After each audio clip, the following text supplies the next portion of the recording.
jakimina ez da soilik jakiteko gogoa. Askotan gure iritzian berrestea edo argumentarioa berriztea oso beharrezkoa da.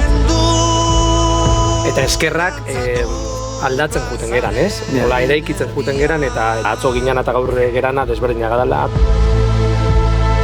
Gauza oso txikixetatik, ero galdera oso txikixetatik ezagutza eta gogoeta handixak sortu lehizke, ez?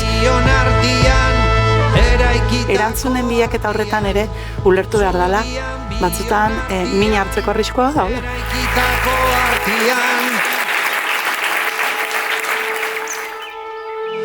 Kanpaia jotzian, korrikazten danian, zapata galdu duenian. Kanpaia jotzian, korrikazten danian,